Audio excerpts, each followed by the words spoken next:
नमस्कार, मैं हूं आरिश अजहर आपके साथ। सूबा बोलेगा में आपका स्वागत है। लेकिन आज सूबा नहीं देश बोलेगा, क्योंकि लद्दाख में भारत चीन एलएसी पर गलवान घाटी में जो कुछ हुआ उसके बाद भारत चीन के बीच तनाव बढ़ गया है और अब पूरा देश कह रहा है शहादत ना जाए बेकार, चीन का हो पूरा हिसाब, ड्रैगन का दम खोड़ दो। जी हां, चीन को जवाब दो।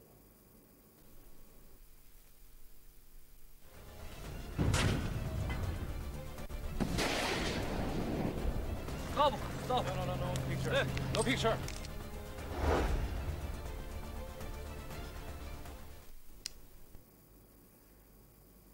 बेशक ड्रैगन का दम घोट दो, चीन को जवाब दो। भारत और चीन के बीच पिछले काफी वक्त से लद्दाख में जारी विवाद अब और ज्यादा गहरा गया है। सोमवार रात को दोनों देशों की सेनाओं के बीच हिंसक झड़प हुई। झड़प में भारतीय सेना के अफसर और 2 जवान शहीद हो गए, तो वहीं चीन के 5 जवानों की मौत हुई है और कई जवान घायल हैं। ऐसे में दोनों देशों के बीच तनाव और ज्यादा बढ़ गया है।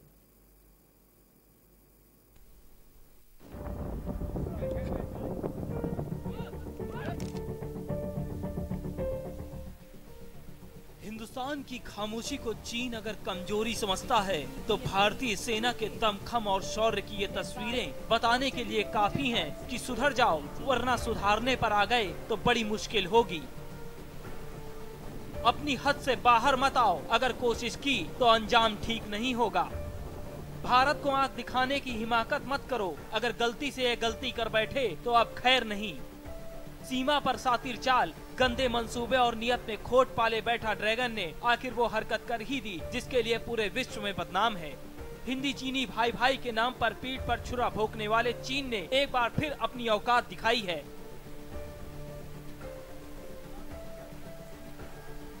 लेकिन वो भूल गया है ये ना 1961 वाला हिंदुस्तान है और ना 1961 वाली भारतीय सेना। उस वक्त भी हमने चीन को ऐसा सबक सिखाया था जो लंबे वक्त तक नहीं भूला। अब फिर वो वक्त आ गया है जब चीन को ऐसा सबक सिखाया जाए जो 7 पीढ़ियां उसकी याद रखें, क्योंकि चीन ने लद्दाख में जो किया है उसकी कीमत उसे चुकानी ही होगी। भारत और चीन के बीच पिछले काफी वक्त से लद्दाख में जारी विवाद अब और भी गहरा गया है। सोमवार रात को दोनों देशों की सेनाओं के बीच हिंसक झड़प हुई। इस झड़प में भारतीय सेना के अफसर और 2 जवान शहीद हो गए। घटना तब हुई जब सोमवार रात को गलवान घाटी के पास जब दोनों सेनाओं के बीच बातचीत के बाद सब कुछ सामान्य होने की स्थिति आगे बढ़ रही थी। ग्लोबल टाइम्स के मुताबिक झड़प में चीनी सेना को भी नुकसान पहुंचा। चीन की तरफ से 5 सैनिकों की मौत हुई जबकि 11 जवान घायल हुए।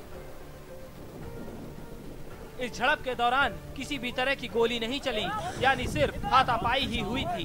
भारतीय सेना की ओर से जारी किए गए आधिकारिक बयान में कहा गया है, गलवान घाटी में सोमवार की रात को डी एस्केलेशन की प्रक्रिया के दौरान भारत और चीन सैनिकों के बीच हिंसक झड़प हुई।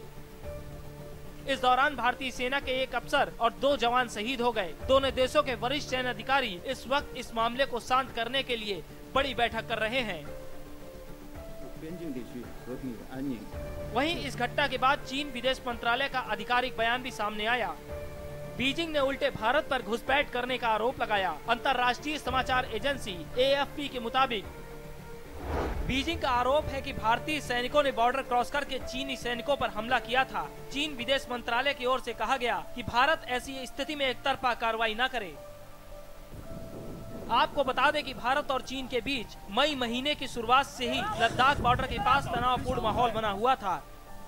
चीनी सैनिकों ने भारत द्वारा तय की गई LAC को पार किया था और पेगोंग झील गलवान घाटी के पास आ गए थे। चीन की ओर से यहां पर करीब 5000 सैनिकों को तैनात किया गया था। इसके अलावा सैन्य सामान भी इकट्ठा किया गया था, जिसके जवाब में भारतीय सेना भी अपने पूरे दमखम के साथ चीन की चाल का हर जवाब देने के लिए अपने तंबू गाड़ लिए और ड्रैगन को ये समझा दिया कि बात झुकाकर बात नहीं होगी, आंख उठाकर भी बात नहीं होगी, बात होगी तो आंख से आंख मिलाकर बात होगी।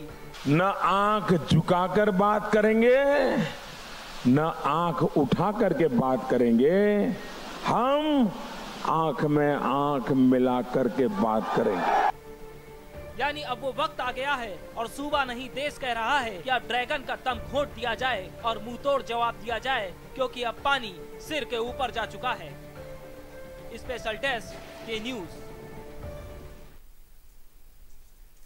तो 58 साल बाद इस घाटी में पहली बार ऐसा हुआ है जब जवान शहीद हुए हैं, जब उनके भी 5 मारे गए हैं। लेकिन इन सब के बीच हाई लेवल मीटिंग इस वक्त लगातार जारी है। लेकिन एक हाई लेवल का धोखा भी चीन ने भारत के साथ किया है, जहां पर एक वक्त बातचीत से मसलों को हल करने की बात चल रही थी, शांति का पैगाम देने की बात चल रही थी, चीजें बेहतर करने की बात चल रही थी। लेकिन दूसरी तरफ चीन ने किस तरह से धोखा दिया, वो साफ तौर पर आज की इस बड़ी खबर से आप अंदाजा लगा सकते हैं। जहां पे गलवान घाटी के में आपको बता दें, जो दोनों सेनाओं के बीच जो विवाद होता है और उसके बाद स्थिति जिस तरह से बिगड़ती है, अब ये भी खबरें आ रही हैं कि कई जगहों पर भारतीय सेना का मूवमेंट तेज हो गया है। इस तरह की खबरें हैं और इन सब के बीच ये शहादत भी बेकार नहीं जानी चाहिए। इसका भी जवाब देने की जरूरत है। चीन को पूरा हिसाब देना है, ड्रैगन का जी हां दम घोटना है। और इन सब के बीच हमारे साथ गेस्ट जुड़ने, उनसे आपका सीधे तौर पर सबसे पहले तारुफ करा दे। आशीष चतुर्वेदी पूर्व मेजर हैं, इस वक्त हमारे साथ जुड़ गए। सर आपका बहुत बहुत स्वागत है। अरुण वाजपेयी पूर्व ब्रिगेडियर हैं, इस वक्त हमारे साथ जुड़ गए हैं। सर आपका बहुत बहुत स्वागत है। और विनोद वीर सिंह रक्षा विशेषज्ञ हैं, वो भी इस वक्त हमारे साथ जुड़ गए। सर आपका भी बहुत बहुत स्वागत है। सबसे पहले सीधे चलते हैं विनोद वीर सिंह जी के पास। विनोद जी, बातचीत की हम लोग बात कर रहे थे, बातचीत से मसला हल करने की बात की जा रही थी, लेकिन चीन के इस कदम को किस तरह से आप देखते हैं?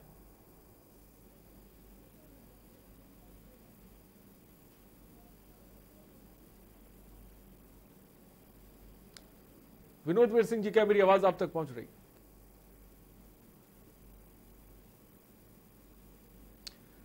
मुझे लग रहा है विनोद वीर सिंह जी तक मेरी आवाज नहीं पहुंच पा रही है। हम उनसे जुड़ने की कोशिश करेंगे। फिलहाल इस वक्त आशीष चतुर्वेदी जी भी हमारे साथ। आशीष जी, आप क्या कहेंगे इसी सवाल पे? देखिए, चाइना और भारत के बीच का जो ये सीमा विवाद है, जिसे हम लाइन ऑफ एक्चुअल कंट्रोल के नाम से यानी LAC के नाम से जानते हैं, ये एक लंबे समय से हमारा और उनका विवाद चल रहा है जी। परंतु ये पहली ऐसी घटना है कि जब हमारे और उनके विवाद के बीच में कभी किसी ने कोई जान नहीं गंवाई थी। जब से 1962 वॉर हुआ था चाइना की तरफ से, उसके बाद से ये पहली ऐसी घटना है।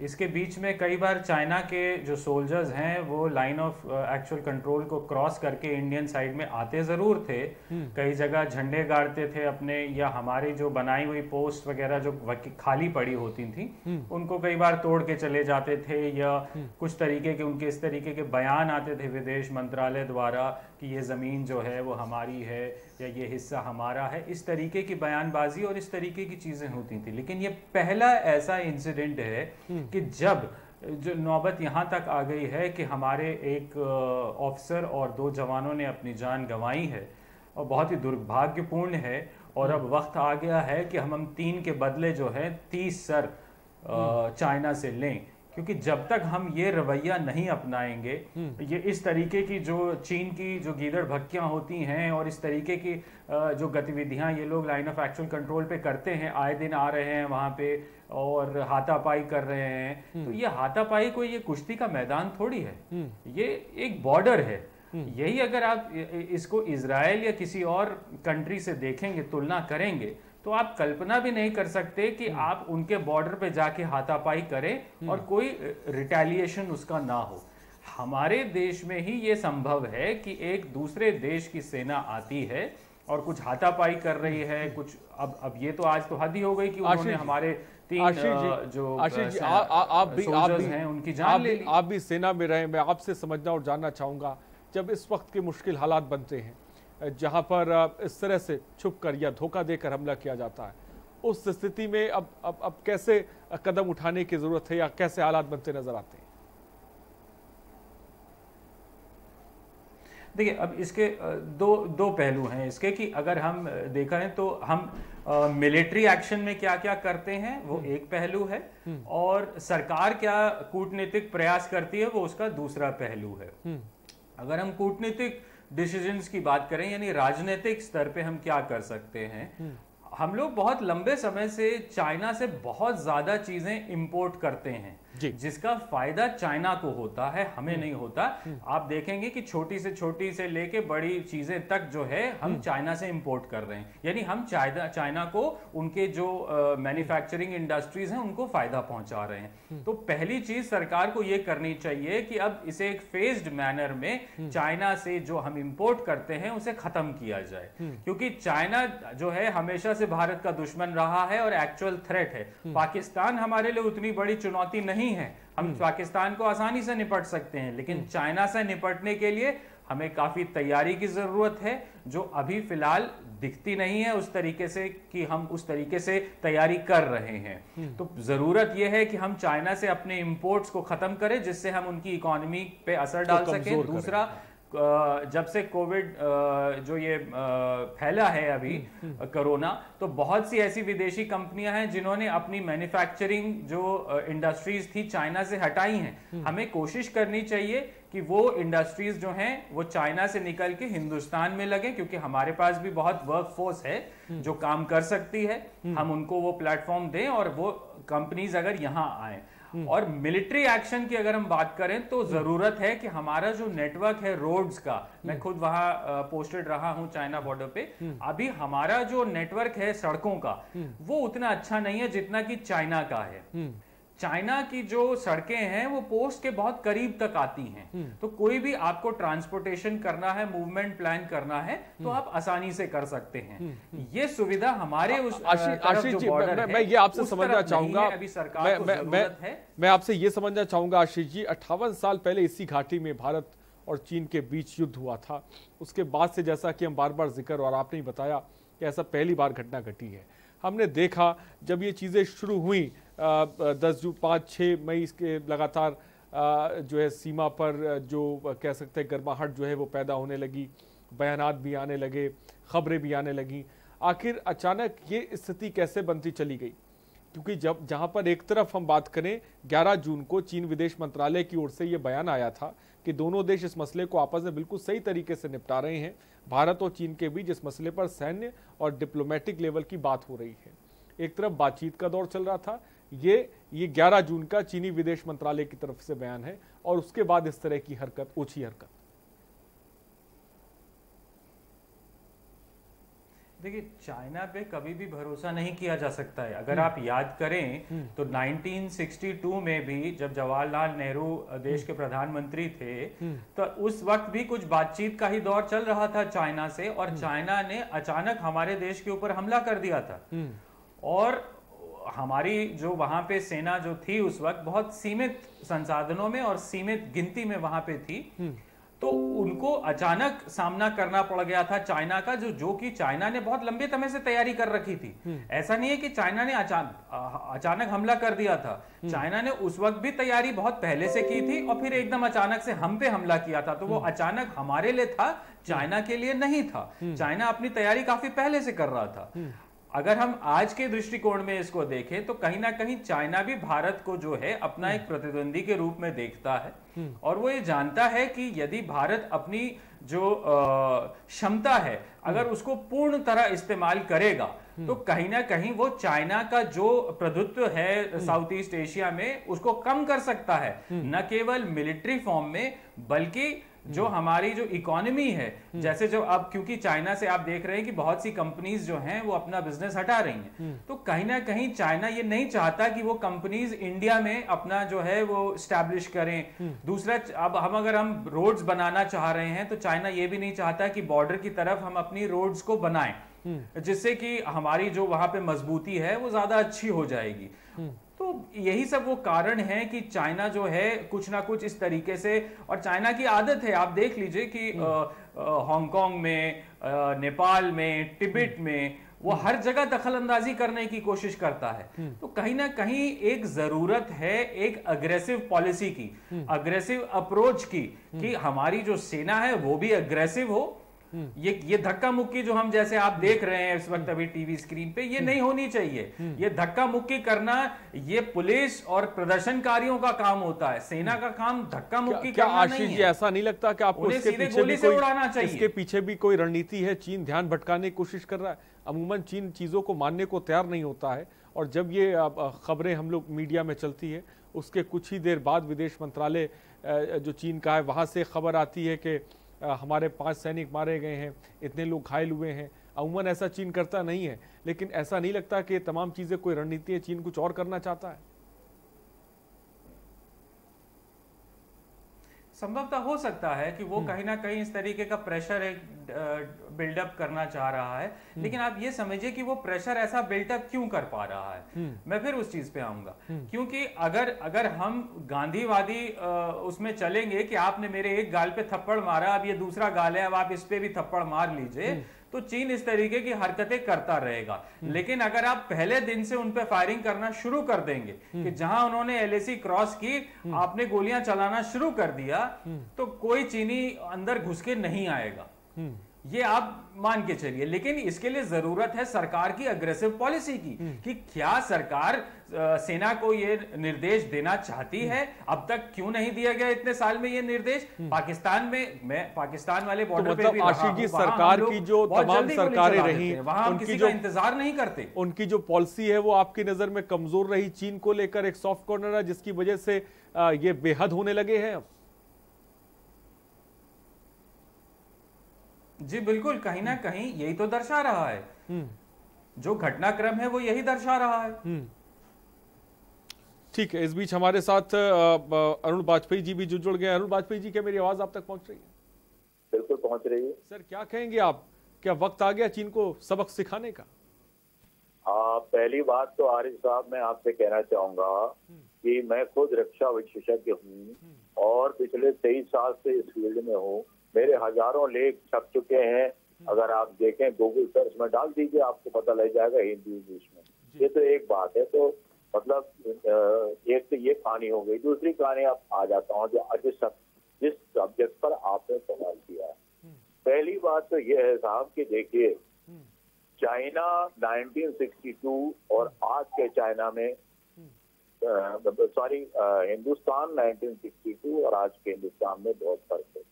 1962 में भी हिंदुस्तान में सेना ने बहुत अच्छी लड़ाई लड़ी थी, पर बहुत गिरली थी। हमारे नेहरू साहब जो थे वो हेल्प थे और हमारे एयरफोर्स तक इस्तेमाल नहीं की गई और चाइना जो भी था वो करता था। कहते वो छोड़िए, अब आ जाइए आज के दिन। देखिए साहब ऐसा है कि चाइना ने का एक तरीका है कि वो आपके साउथ चाइना सी, हांगकांग, ताइवान, यूरोप, हर खास तौर से साउथ चाइना सी, हांगकांग, ताइवान, वियतनाम, फिलीपींस, इन देशों में वो हंगामा कर रहा है और हमारे साथ इसलिए पेच लड़ा रहा है क्योंकि इसकी जो सिपेक की रोड है वो बहुत नजदीक से जा रही। काराकोरम हाईवे से जो उसका ग्वादर का और कासगढ़ से ग्वादर की जो रोड जाती है, जो हमारी रोड इस वक्त बन रही है जबरुक, श्योक और दोरद-कोल्डी 255 किलोमीटर की, अगर वो कंप्लीट हो जाती है, जो कि कंप्लीट हो चुकी है, तो चाइना की जो ये मतलब जो ग्वादर वाली रोड है वो बहुत नजदीक हमारे के इलाके में आ जाती है। पॉइंट 1। पॉइंट 2 ये है कि देखिए सबसे बड़ी बात जो हमें सोचना और समझना चाहिए कि चाइना नहीं चाहता ये वुहान, ये कोविड जो वायरस है ये वुहान की लैब से निकला है और ये चाइना का बनाया हुआ बायोलॉजिकल वॉरफेयर है। तो इसमें कोई दो राय नहीं है और प्रेसिडेंट अमेरिका तो कहता है कि ये चाइनीज वायरस है। इन हालातों में एक चीज याद रख लीजिए कि सॉरी, जहां तक चाइना का सवाल है, चाइना अब जो है वो हर हालत में हमको धमका रहा है कि साहब आप जो है वो इन मतलब ऑस्ट्रेलिया, जापान, यूएसए, इंडिया, ये जो क्वाड बना है इससे दूर हो जाइए, अमेरिका के कैंप पे मत जाइए, हमसे बातचीत कर लीजिए, चीजें समझा लीजिए। सवाल उठता है कि साहब ये बहुत गलत चीज है और अब हिंदुस्तान को अपने पैरों पे खड़ा होना, जैसा कि हमारे प्राइम मिनिस्टर साहब भी कह रहे हैं, आत्मनिर्भर बनना पड़ेगा और बन गया है। साथ ही साथ अभी देखिए, एक तरफ तो चाइना हमारे सैनिकों को मार रहा है और दूसरी तरफ हम 1,300 करोड़ का उसको वो दे रहे हैं मेट्रो का प्रोजेक्ट। ये क्या तमाशा है? बहुत अच्छी बात आपने कही। या तो हमारी सरकार, मोदी साहब बंद करें पूरा कि भाई चाइना से हमें कोई सामान नहीं लेना है, और अगर लेना है तो फिर इस तरह की बातचीत तो अजीब सी बात है। और जहां तक चाइना को सबक सिखाने का सवाल है, देखिए चाइना ने अपनी 10,000 की फौज, मतलब 2 ब्रिगेड हमारे सामने लगा दिए हैं। उसी मुताबिक हमने भी अपनी 3 डिवीजन जो है, जो लेह में है, वो वहां लगा दिए। तो आमना सामना है दोनों में। अगर हमारे सैनिक मारे गए जिसमें कि CO-12 बिहार और 2 सैनिक, तो उनके भी 5 मारे गए हैं। ये तो खैर अपनी जगह पर है, पर अब बजाय पत्थरों के और बाकी चीजों के अब हमको हथियार उठाना बहुत जरूरी है। चाइना को समझा देना चाहिए कि भाई साहब। ठीक है अरुण वाजपेयी जी, मैं आपके पास आऊंगा। विनोद वीर सिंह जी काफी लंबे वक्त से बैठे हुए। विनोद वीर सिंह जी, क्या अब समझा जाए कि अब पत्थर उठाने की जगह अब हथियार उठाने का वक्त आ गया है? आप इसको किस तरह से देखते हैं? मैं आपका भी नजरिया जानना चाहूंगा। नमस्कार जी, बिल्कुल इस समय स्थिति गंभीर बनी हुई है और इसको हमें समझना होगा। चाइना, जैसे कि मेरे अभी पहले जो रक्षा विशेषज्ञ थे उन्होंने बातचीत की, इस समय बहुत तरीके से घिरा हुआ है। अमेरिका ने उसको बहुत ज्यादा प्रेशराइज कर रखा है और चाइना की जो against economic sanctions world over सोची जा रही हैं, की जा रही हैं, उससे भी चाइना अंडर स्ट्रेस है। और इंडिया जो बॉर्डर रोड ऑर्गेनाइजेशन से अपने बॉर्डर्स को मजबूत कर रहा है, उसको लेके भी चाइना बहुत ज्यादा डरा हुआ है, क्योंकि हमारा जो सियाचिन के पास जो एयर बेस है वो बड़ा स्ट्रॉन्ग एयर बेस है, 14,000 फीट की ऊंचाई पर बना हुआ है। इसके अलावा जो रोड बन रही है जो लद्दाख से लेके और सियाचिन तक जाती है, ये रोड भी एक चाइना के लिए कंसर्न है। लेकिन इस समय ये वक्त आ गया है कि हम शो ऑफ का जवाब शो ऑफ से दें और जो भी एक्शन चाइना के अगेंस्ट, चाइना हमारे अगेंस्ट कर रहा है, उससे +1 करके चाइना को भी ये सबक मैसेज दें कि India is ready for any offensive. और उसी तरह से हमें अपनी फौजों, अपनी तैयारी और अपने साजो सामान के साथ लेस होकर एक केस ऑफ करना है चाइना को। और ये जो धक्का मुक्की और ठेला ठाली और पत्थरबाजी का जो समय था वो ओवर हो गया है। चाइना भी समझ रहा है कि इंडिया को दबा ले, जिससे कि इंडिया जो है, भारत जो है वो अमेरिकन कैंप में न चला जाए। और उसके ऐसा होने से, अमेरिका की सपोर्ट मिलने से चाइना की स्थिति बहुत खराब हो जाती है, क्योंकि अमेरिका का इंटरेस्ट इंडिया के थ्रू सर्व होता है और इंडिया का इंटरेस्ट अमेरिका के थ्रू सर्व होता है। और ये ग्लोबली एक बहुत ही स्ट्रांग इक्वेशन बन के चाइना के अगेंस्ट में आ जाता है। तो मैं ये समझता हूं कि सरकार को कई सैंक्शंस लगानी पड़ेंगी, इकोनॉमिक सैंक्शंस को अनाउंस करना पड़ेगा, हमें भी दबाव बनाना पड़ेगा। मिलिट्री दबाव का जवाब हमें कई तरीके के प्रेशर से, डिप्लोमेटिक चैनल से, इकोनॉमिक चैनल से, इन सब से हमें कन्वे करना पड़ेगा। जी बेशक, बहुत अच्छी बात आपने कही। तो दबाव भी बनाने की जरूरत है चाइना पे, डिप्लोमेटिक तरीके से ये दबाव बनाने की जरूरत है, जिसकी जो इस वक्त बहुत ज्यादा महसूस की जा रही। चीन ने जिस तरह से कदम उठाया है, फिलहाल चीन को भारतीय सेना ने मुंहतोड़ जवाब भी दिया है। रुकते एक छोटे से ब्रेक के लिए, जल्द हाजिर होंगे, चर्चा जारी रहेगी।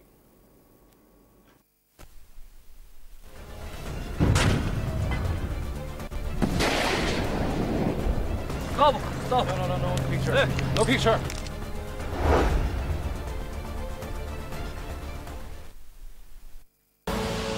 आप देख रहे हैं के न्यूज, खबरों का सारथी। मुद्दा एक, बहस एक, नतीजा क्या होगा? कोरोना से तो बचेंगे, पर तरीका क्या होगा? अड़ी का मंच, कोरोना पर जबरदस्त पंच। देश के दिग्गज बताएंगे वायरस को कैसे हराएंगे। अड़ी, क्योंकि हमें है देश की पड़ी। शाम 6 बजे TV9 भारतवर्ष, अब तो सब देख रहे हैं।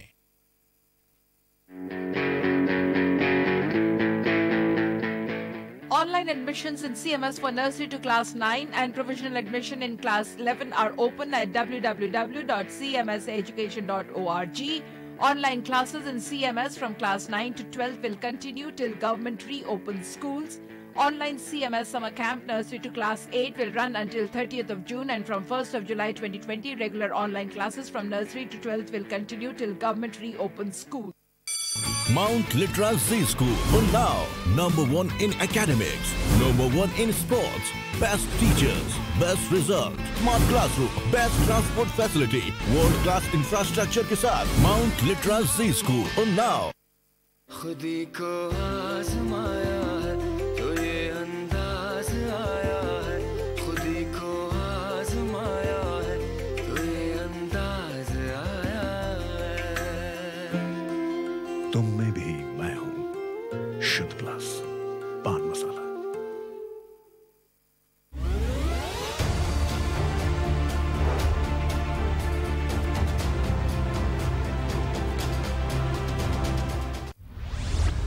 केबल ऑपरेटर्स जो पहुंचाते हैं आप तक हमारी हर बात, सजगता और समझदारी जिनकी है पहचान, जो है कोरोना योद्धा, जो है जिम्मेदार। इन कोरोना योद्धाओं को के न्यूज का सलाम। आप हैं तो हम हैं, आपके बिना हम कुछ नहीं। देश भर के केबल ऑपरेटर्स कोरोना योद्धाओं का के न्यूज की तरफ से हार्दिक अभिनंदन। कानपुर में करोड़ों की बेशकीमती जमीन हड़पने का खेल।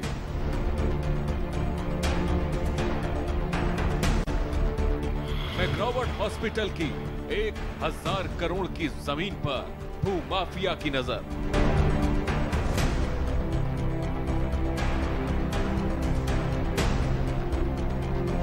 भूमाफिया सफेद पोश गठजोड़ चल रहा शतरंजी चालें।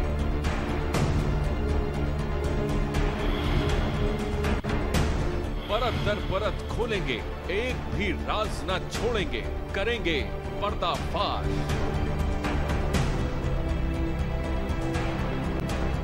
सिर्फ के न्यूज पर।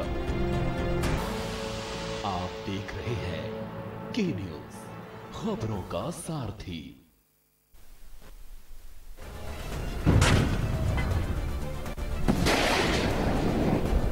Stop. Stop. No picture. No picture. तो ब्रेक के बाद आपका स्वागत है। चीन को जवाब दो, इस पर हम बात कर रहे हैं क्योंकि गलवान घाटी के पास हिंसक झड़प हुई है। सोमवार रात को दोनों देशों की सेनाओं के बीच हिंसक झड़प हुई। झड़प में भारतीय सेना के अफसर और 2 जवान शहीद भी हो गए हैं। घटना तब हुई जब सोमवार को गलवान घाटी के पास दोनों देशों के बीच बातचीत के बाद सब कुछ सामान्य होने की स्थिति आगे बढ़ रही थी।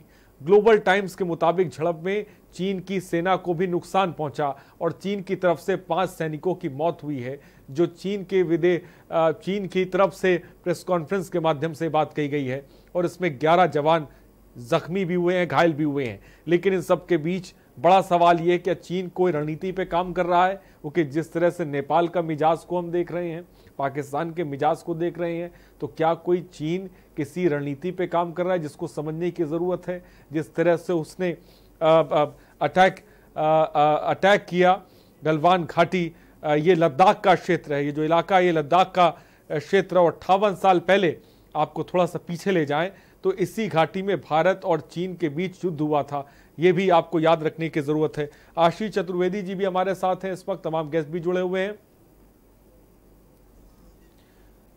मैं आशीष जी के पास आऊंगा, लेकिन उनके उस सवाल को मैं सीधे अरुण वाजपेयी जी के पास लेके जाना चाहता हूं। अरुण जी, आशीष जी थोड़ी देर पहले कह रहे थे और वही मेरा सवाल है, क्या सरकारों की नीति, सरकारें आई और गई लेकिन चीन का मसला कभी सुलझा नहीं, कभी सॉल्व नहीं हो पाया? क्या हम कूटनीतिक वार्ता में कहीं ना कहीं कमजोर फेल साबित हुए हैं, इसकी वजह से चीन को अब इतनी शय मिल गई है? क्योंकि आप ही थोड़ी देर पहले कह रहे थे कि व्यापार एक तरफ उससे जारी है, बड़ी तादाद में हमारा पैसा चीन में जाता है, तमाम कंपनियां आ चुकी हैं। किस तरह से देखते हैं सर आप? अरे साहब देखिए, सबसे बड़ी बात यह है कि जहां तक भारत का सवाल है, पिछले समझ लीजिए 6 साल से मैं किसी ना तो कांग्रेस में हूँ और ना बीजेपी में हूँ, पर मैं ये बात जो सामने है वो बता रहा हूँ। पिछले 6 साल से जो रोडें बनना शुरू हुई हैं, वो आप समझ लीजिए कि ये रोडें डिसाइड हो गई थी तब 2003 में, और अब 65 रोडें बन चुकी हैं, 71 या 72 बननी है टोटल, और ये सारा काम 2022 तक खत्म हो जाना है। कहने का तात्पर्य ये है कि पिछले 6 साल में भारत ने जो इंफ्रास्ट्रक्चर अपना डिफेंस का डेवलप किया है, इससे चाइना सशंकित हो गया है। यही इंफ्रास्ट्रक्चर उसको परेशान कर रहा है चीन को सर, क्योंकि वो देखिए जो हमारी रोड है, ये जो श्योक और दौलत बेग ओल्डी, जिसको अभी हमारे रक्षा विस्तार ने बताया कि साहब वो 14,000 फीट पर है, बहुत सही है। तो इसको जो रोड जोड़ती है ये टारमैक रोड है, और ये 255 किलोमीटर की रोड इंडिया ने बनाई है। तो चाइना इसी में तो अपसेट है, वो कह रहा है आप रोड बनाना बंद करिए। अरे तो हमने कहा साहब हम अपने इलाके में बना रहे हैं, जब आप बना रहे थे तो हमने तो कुछ नहीं कहा, अब हम बना रहे हैं तो आपको क्या समस्या है? तो वो कह रहे बंद करिए। देखिए वो तो अपनी जगह पर है। सबसे बड़ी बात क्या है कि देखिए उसने पाकिस्तान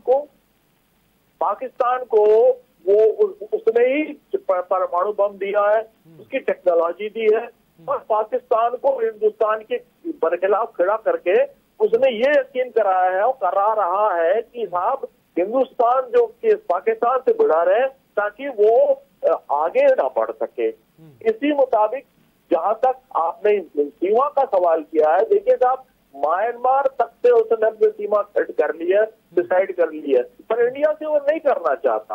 वो 3,844 किलोमीटर की जो बाउंड्री हमारी इंडिया के साथ है, वो लाइन ऑफ एक्चुअल कंट्रोल बना के रखना चाहता है, ताकि वो थोड़ी थोड़ी देर में कहे कि साहब हमारा तो परसेप्शन ये है कि वहां पर है हमारी, आगे आ, तो उसी मुताबिक वो क्रीपिंग तरीके से आगे बढ़ रहा था।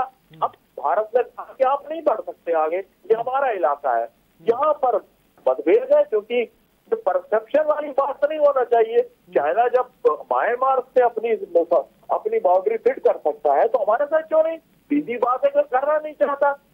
और आज तक देखिए कम से कम 13 या 14, पता नहीं मेरे को याद नहीं, 15 या 16 बार बातचीत हो रही है, और ये बातचीत का कोई अंत नहीं निकलता, क्योंकि वो बातचीत का तो निकलना नहीं चाहता।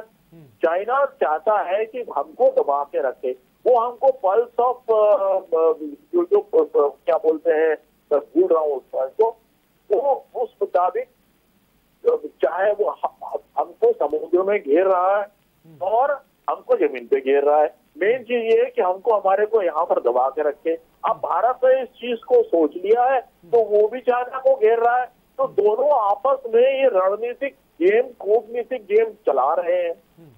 सवाल उठता है कि भाई चाइना को जब तक हम ठीक से जवाब नहीं देंगे, जब तक हम चाइना के सामने 56 इंच का सीना लेकर नहीं खड़े होंगे, वो हमको दबाता रहेगा। और अब वो समय आ गया और हम मेरे ख्याल से खड़े हो सकते हैं, इसमें कोई दो राय नहीं, इसमें कोई दो राय नहीं कि हम खड़े हो सकते हैं। बहुत अच्छी बात आपने अरुण वाजपेयी जी कही। आशीष चतुर्वेदी जी, आपने सुना अरुण वाजपेयी जी को, लेकिन वही जो बात उसी को मैं आगे बढ़ा रहा हूं। जिस तरह से हम नेपाल का मिजाज देख रहे हैं, या फिर म्यांमार का, या फिर पाकिस्तान का, जो सीमाएं सटे हुए मुल्क हैं, वहाँ पे जिस तरह से नेपाल ने नया नक्शा लेकर आया, कई जगहों से गोलीबारी भी देखने को मिली। क्या ये तमाम चीज़ें जो इस वक्त घटित हो रही हैं, ये एक सब कुछ एक रणनीति का हिस्सा है?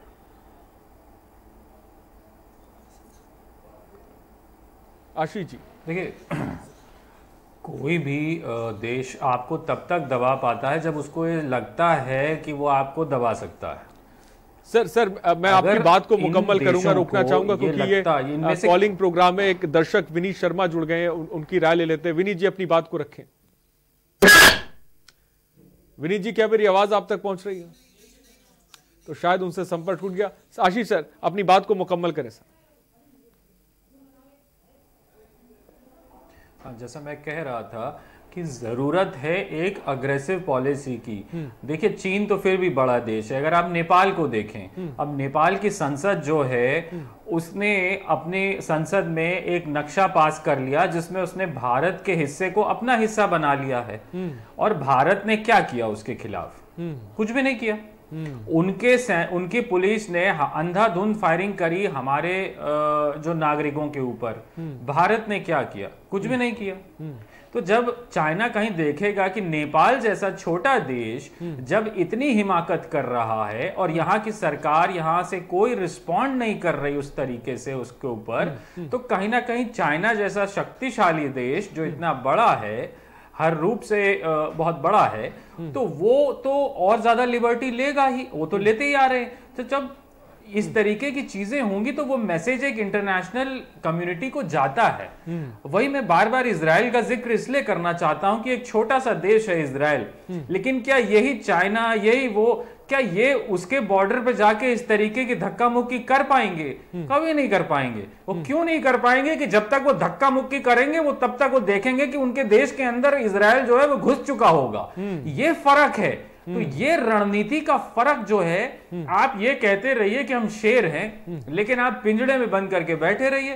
तो जू में जाके तो बच्चा भी जो है शेर के ऊपर पत्थर फेंकता है ना, हम सब ने देखा, ये छोटे बच्चे जाते हैं, लेकिन वो पत्थर क्यों फेंक पाते? क्योंकि उसे मालूम है ये पिंजड़े में बंद है, ये कुछ कर ही नहीं पाएगा। है तो वो शेर ही, कौन नहीं जानता कि वो शेर नहीं है, वो है शेर, लेकिन वो पिंजड़े में बंद है। बस वही हाल हमारा भी है कि हम उस पिंजड़े से बाहर नहीं निकल पा रहे। इस देश के जो नेता हैं वो उनकी सोच उस पिंजड़े से बाहर सोच नहीं पा रही है, वो देख नहीं पा रहे हैं, और उसका खामियाजा इस देश और इस देश की सेना को उठाना पड़ रहा है। ये बहुत बड़ी कमी है हमारे। विनोद वीर जी क्या कहेंगे? आशीष जी ने जो बात कही, नेपाल का जिक्र उन्होंने किया, उन्होंने म्यांमार का जिक्र किया और इजराइल का एग्जाम्पल भी उन्होंने दिया। क्या एक मजबूत रणनीति हमारे पास नहीं है? कोई रोड मैप ही नहीं है?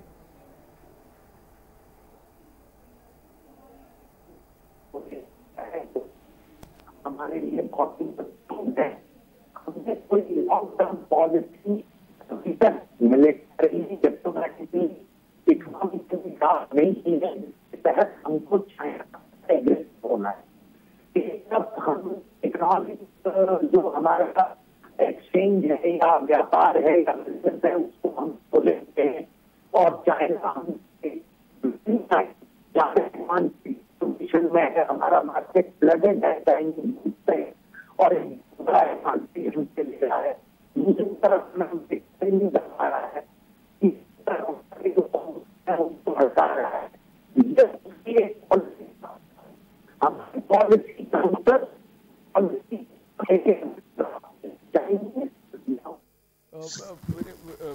विनोद वीर सिंह जी की शायद मेरी आवाज उनकी हम तक साफ नहीं आ पा रही है। सर मैं आपके पास आऊंगा जब आपकी थोड़ी आवाज बेहतर होगी। अरुण वाजपेयी जी, मेरा सवाल आपसे ये है, क्योंकि इस वक्त हम देख रहे हैं कि चीनी वायरस की वजह से दुनिया चीन की दुश्मन बनी हुई है। तमाम मुल्क जो है वो चीन पर आरोप लगा रहे हैं। अर्थव्यवस्था भी चीन की डामाडोल है, भारत की अर्थव्यवस्था भी कमजोर है। मौजूदा स्थिति में हालात ये बन रहे हैं, उसके बावजूद भी चीन जो है वो बाज नहीं आ रहा है, जबकि दुनिया एक तरफ चीन की दुश्मन बनी हुई है। तो फिर वो ऐसा हिमाकत और ऐसा कदम क्यों उठा रहा है? देखिए, चीन की ये फितरत है और वो चाह रहा है, वो उसको अभी तक से चाल है। देखिए, मेरे को 5 मिनट दीजिए आज साहब। पहली बात तो ये है कि देखिए, जब तक हमारी कांग्रेस सरकार थी, चाहे वो सही हो चाहे गलत हो, मैं नहीं कहता, पर एंटोनी साहब ने जब तक वो 10 साल उनका राज रहा, कोई सामान नहीं खरीदा गया, कोई डिफेंस में कुछ इम्प्रूवमेंट हुआ ही नहीं। तो साहब आप बताइए कि जब डिफेंस में कोई 10 साल तक अगर हम चुपचाप बैठे हुए हैं, वो तो अभी हमने खरीदारी शुरू की है, और आज हमारा डिफेंस बजट $67 बिलियन का है, और चाइना का $170 बिलियन का है। तो ऐसा नहीं है कि हम जो है बिल्कुल जमीन पे खड़े हैं, पर हाँ ये जरूर है कि भाई हमें सोच समझ के काम करना चाहिए, एग्रीड।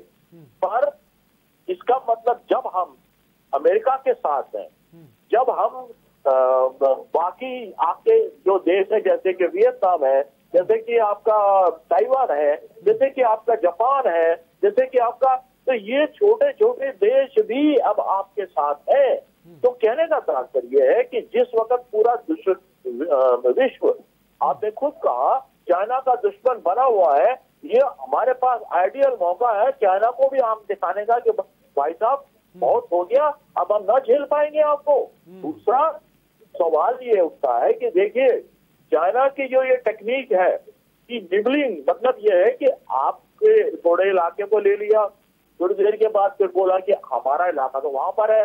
वो इतिहास बोल रहा है, इतिहास में कहता है कि साहब वो 90,000 किलोमीटर का अरुणाचल का इलाका उसका है, क्योंकि इतिहास कहता है, इतिहास बताता है कि साहब अक्साई चीन का 37,000 किलोमीटर का इलाका उसने रख लिया।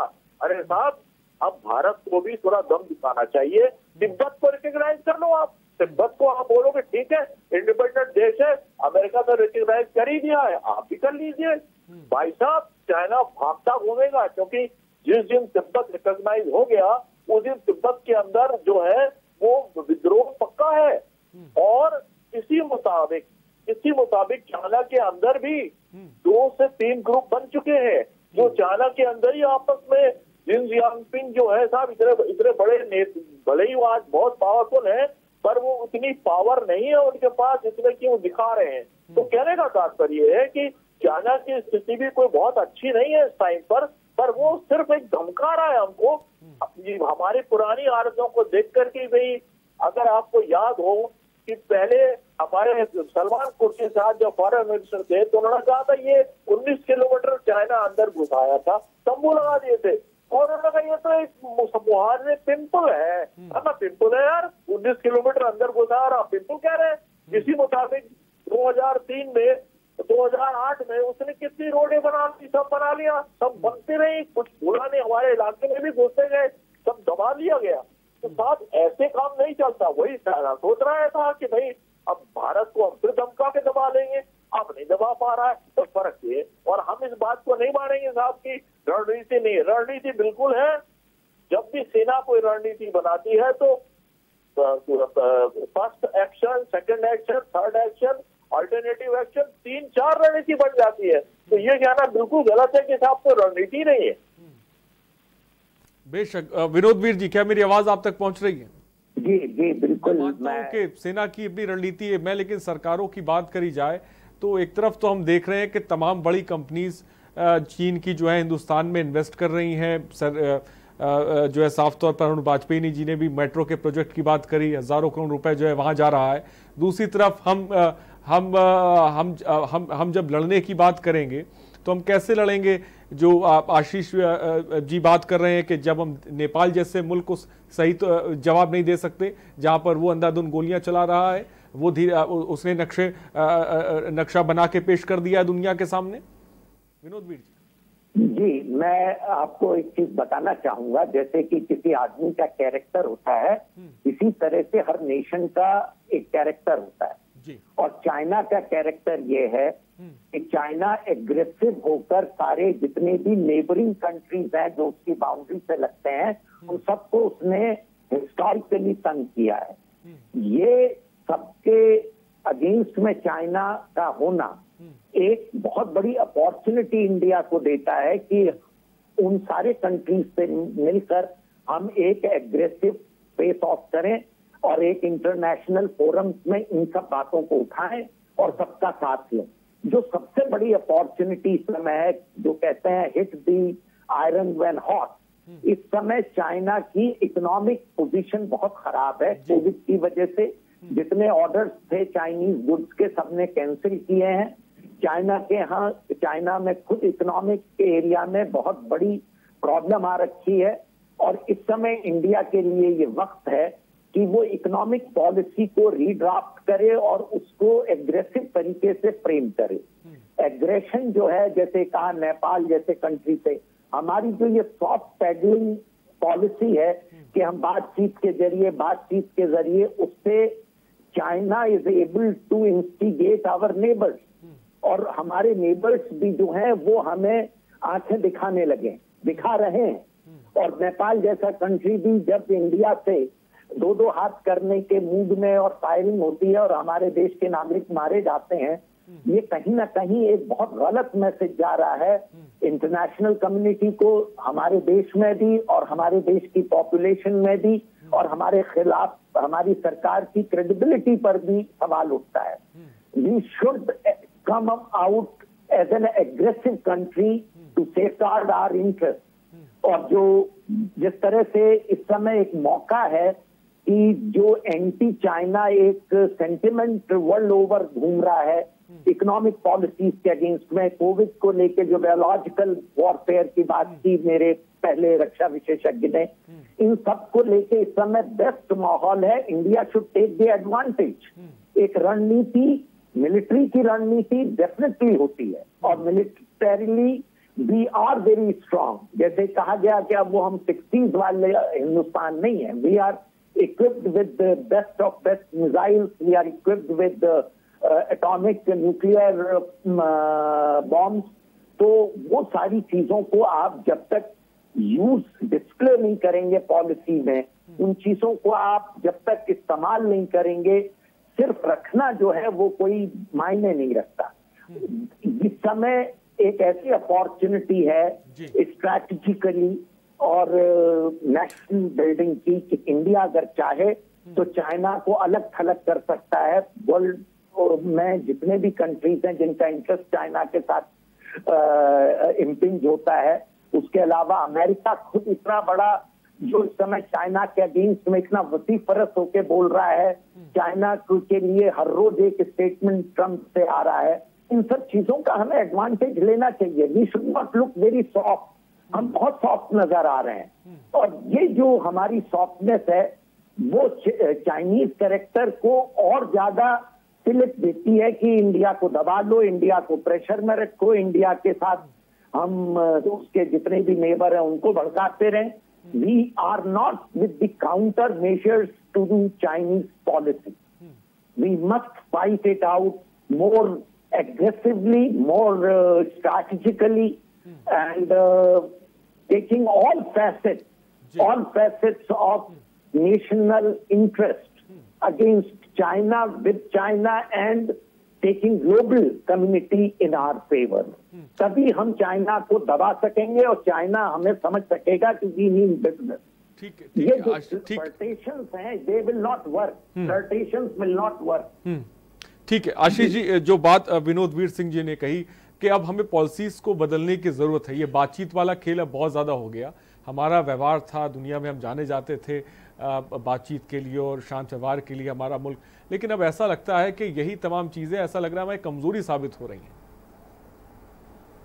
ऐसा लगता है कि एग्रेशन मोड में अब आना चाहिए। निश्चित रूप से ये मैं तो शुरू से उसी चीज़ की वकालत कर रहा हूं, और यही वो वजह है कि नेपाल जैसा देश और एक टाइम पे बांग्लादेश की ओर से भी बांग्लादेश राइफल्स बीडीआर जो उनका है, उन लोगों ने भी हमारे बीएसएफ पे फायरिंग करी थी।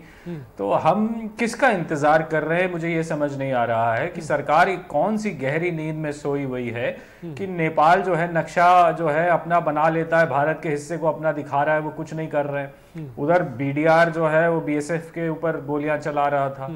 फिर अब चाइना है तो हमेशा से ही कुछ ना कुछ करता है, अब यहाँ तक बढ़ के बात आ गई है। पाकिस्तान से तो हमारा रोज के ही फायरिंग का रिश्ता है कि रोज ही गोली ना चलाएं तो खाना ही ना हजम होगा हम लोगों को। तो इस तरीके का जब माहौल बना हुआ है, तो जब तक हम अगर देखें तो हम जितने पड़ोसियों से घिरे हुए हैं, भूटान को आप छोड़ दें, श्रीलंका को अगर आप छोड़ दें, तो कहीं ना कहीं एक तनाव की स्थिति हमारी चारों तरफ से बन रही है, जो हमारे बॉर्डर्स हैं उन पे। तो ऐसे में अगर हम एक कमजोर या सॉफ्ट नेशन दिखते हैं तो वो हमारी ही सुरक्षा के लिए खतरा है।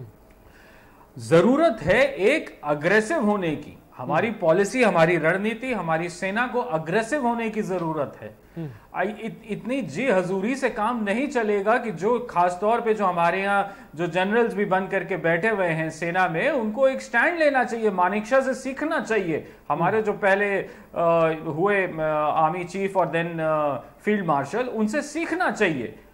आज लेकिन उस तरीके के जनरल्स भी नहीं मिल रहे हैं हमें कि जो उस तरीके से प्रधानमंत्री को कह सके कि नहीं, ये हमारे सैनिक हैं, इनके साथ ये हुआ, ये बर्दाश्त नहीं होगा। उस तरीके की अप्रोच ही नहीं दिख रही है, न सेना द्वारा, न कहीं हमारे जो नेता हैं उनसे तो कोई उम्मीद ही नहीं है, क्योंकि वो अपने नफा नुकसान देखते हैं। अभी देखिए पैनल पे किसी ने बताया, मैंने भी पढ़ा था कि मेट्रो का काम जो है हमने चाइना को दिया हुआ है, तो हम कैसी लड़ाई और क्या उनको क्या संदेश देंगे, जब हम एक तरफ तो हमारे सैनिक मर रहे हैं, दूसरी तरफ हम उन्हीं को जो है हम मुनाफा दे रहे हैं, हम उन्हीं की कंपनी को आमंत्रित कर रहे हैं बनाने के लिए। तो आप क्या मैसेज दे रहे हैं? आप ना चाइना को, आप अपने देश के नागरिकों को क्या मैसेज दे रही है ये सरकार कि भाई आप लड़ रहे हो, मर रहे हो, हम बातचीत कर रहे हो। वो कड़ी निंदा जो हम सुनते हैं ना, जो अक्सर ये नेताओं के बयान आते हैं, कड़ी निंदा, तो कहीं ना कहीं मुझे भी बहुत एज ए सोल्जर बड़ी वो महसूस होती है कि जब कोई नेता मर जाए तो सेना को भी जो है कोई एक्शन ना लेके उसकी कड़ी निंदा कर देनी चाहिए और बात खत्म कर देना चाहिए कि कड़ी निंदा कर दी, बस हो गया। बहुत अच्छी बात आशीष जी आपने कही और मैं समझ भी सकता हूं। फिलहाल चलते चलते लास्ट कमेंट मैं चाहूंगा कि अरुण वाजपेयी जी से लें। सर आप क्या कहेंगे? बातचीत और पॉलिसी के हम लोग जिक्र कर रहे थे, बात कर रहे थे, और दूसरी तरफ व्यापार का भी जिक्र आशीष जी साफ तौर पे कह रहे हैं कि अब हमें पॉलिसी को बदलने की जरूरत है, एग्रेशन मोड में आने की जरूरत है। देखिए, जो आशीष जी ने कहा और जो विनोद जी ने कहा, तो एक चीज तो बिल्कुल साफ उभर के आती है। उसके साथ देखिए, अभी बहुत हो गया, हमको अब एक पॉलिसी अख्तियार करना चाहिए जिसमें कि हम आगे बढ़ के काम करें, पीछे जाने का मतलब नहीं है। यही ये दोनों हमारे काबिल लोग भी कह रहे थे। दूसरा, देखिए, मैं नेपाल के बारे में 1 मिनट लेना चाहूंगा आपसे। देखिए, नेपाल में जो भी घटनाएं घटी हैं वो पिछले मंगल और बुधवार को घटी हैं और आज है सोमवार। तो कहने का तात्पर्य यह है कि देखिए, इतनी जल्दी डिसीजन नहीं लिए जाते हैं, पर हिंदुस्तान ने नेपाल से कह दिया है। सर, ये व्यापार बंद होना चाहिए। आपको क्या लगता है, ये जो बड़े बड़े प्रोजेक्ट दिए जा रहे हैं, ये जो कंपनीज चाइना की भारत में आ रही हैं, एस्टेब्लिश कर रही हैं अपने आप को, क्या इस पे रोक लगनी चाहिए? ना, देखिए, जो बड़ी बड़ी कंपनियां यहाँ पर आ रही हैं चाइना से, वो उन पर तो रोक नहीं लगना चाहिए, पर जो चाइनीज कंपनी है उन पर पक्का रोक लगना चाहिए। या तो फिर आप चाइना के एक तरफ, जैसा अभी हमारे आशीष जी ने कहा कि एक तरफ से आप हमारे सैनिक मार रहे हैं, दूसरी तरफ हम 1300 करोड़ प्रोजेक्ट दे रहे हैं, ये क्या तमाशा है भाई? एक चीज डिसाइड कर लीजिए आप। अगर हमें आत्मनिर्भर बनना है तो फिर देखिए, मैं यहाँ बताना चाहूंगा कि लार्सन एंड ट्यूब्रो और इस जो चाइनीज कंपनी जिसको मेट्रो मिला है, सिर्फ 44 करोड़ का फर्क था। क्योंकि 44 करोड़ में क्या आप तो लार्सन एंड ट्यूब्रो के बजाय कॉन्ट्रैक्ट आप दे रहे हैं चाइनीज कंपनी को? क्या तमाशा है ये? तो ये सब तो बंद हो जाना चाहिए। हमारे नेतागण को सोचना चाहिए कि भाई साहब, अब बहुत हो गया, या तो आप उधर जाइए या इधर जाइए या फिर घंटी बजाइए। बहुत अच्छी बात आपने कही, या तो उधर जाइए या फिर इधर जाइए या घंटी बजाइए। फिलहाल वक्त की कमी, बहुत बहुत शुक्रिया आशीष चतुर्वेदी जी आपका, बहुत बहुत शुक्रिया अरुण वाजपेयी जी आपका, विनोद वीर सिंह जी आपका, बहुत बहुत शुक्रिया तमाम बातें रखने के लिए। तो ड्रैगन को जवाब देना है, लेकिन अब हमें अपनी पॉलिसी को भी बदलने की जरूरत है। जो तमाम गेस्टों ने बात कही, बहुत हो गया बातचीत का, तो अब एग्रेशन में आना चाहिए और अब मुंह तोड़ जवाब देने की चाइना को जरूरत है। फिलहाल सुबह बोलेगा में इतना ही। बने रहिए हमारे साथ। नमस्कार।